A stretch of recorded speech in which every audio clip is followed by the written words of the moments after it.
pinhole disk is now disk is spinning at high speed, many thousands of revs per minute, and so these pinholes are effectively scanned through the specimen plane. The fluorescent light that results comes back through the same objective, and you'll notice that between the discs is a dichroic mirror. So the fluorescent light is reflected into an orthogonal detection channel or port, where we're able to place emission filter wheels and such devices, but also we can introduce electron multiplying CCD cameras, which allow us to gain enormous sensitivity from this device. So we have here an instrument in which the background is very low because we have this orthogonal detection channel. It has high-speed scanning, and because the laser beam is split up into approximately 1,000 points for every scan, during the scan, we have a very low bleach scenario with confocal imaging that makes it ideal for lifestyle applications. If we go on to the next slide, you'll see that we can compare point scanners, which is the classical laser scanning confocal microscope that many people will be familiar with, versus the dual disc scanner. And you'll see that while a point scanner scans an individual laser beam across the specimen, the same disc unit is scanning about 1,000 points simultaneously.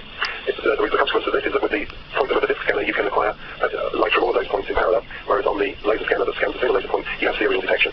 Consequently, we will be able to use an EMCCD and CSU versus a point or a photomultiplier tube in a laser scanner. And you can see there's a big difference then in quantum efficiency as well as in the parallel detection. Frame rates consequently will be many times higher in the CSU, and that makes it good for observing rapid events or temporally changing events within the specimen. Laser peak power per point will be 1,000th, so we get very low bleach rates within the disc scanner, and we get very little time skew between the different points within the frame, which in a laser scanning instrument may be significant if you've got rapid events you're trying to observe. The laser scanner has a couple of advantages though, in that it can have a programmable scan, and you can have simultaneous scanning with more than one laser beam. So that's a comparison. Here we have a similar objective, but we basically identify the benefits. So we have isolated detector channel, efficient illumination through the lenses. The overall efficiency through that micro lens and disc is about 60%, but overall the instrument's about 15% efficient in transmission. We have low peak power by parallel illumination, efficient parallel detection with a high QE detector, and true broadband operation.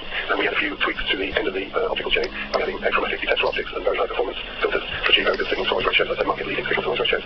So by way of review, this is what the CSU-X1 scanner manufactured by Yokogawa looks like, and this is the instrument, as I say, that forms the heart of the scanning side of our instrumentation.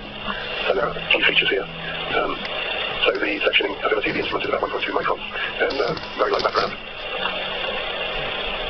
So the next slide shows us a typical arrangement of an instrument. On the left-hand side, at the top here, you have our workstation, which controls the whole instrument. If you look on the right-hand side of the slide, you'll see a range of different configurations from user installations around the world. On an upright microscope, on the side port with incubator, or on the side port in the lower right, with a right stage there. So you can, if we work down, go back to the left-hand side and work down here, you'll see below the workstation is the laser combiner, which delivers up to 5 lines of solid-state individual laser modules, and those get coupled through a single line fiber and feed the CSU-X for laser illumination. Below that we have our precision control unit, which provides the timing for the instrumentation. And then if we work around in an anti-clockwise manner, back down at the bottom we have our EMCCD or Clara CCD detector, which is a great companion for the CSU-X. And we move up then to emission filter wheel, the disc scanner itself, and then up into the microscope.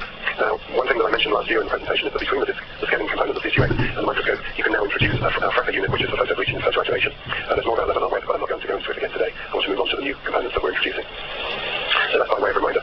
Now, when you want to add a detector to one of these systems, because we have the benefit of parallel detection, we would offer a range of different cameras. The two most likely to be used in these situations are the IXON, the highest performing detector that we have, or camera that we have, electron multiplying gain, and extreme sensitivity, very deeply cooled and vacuum sealed.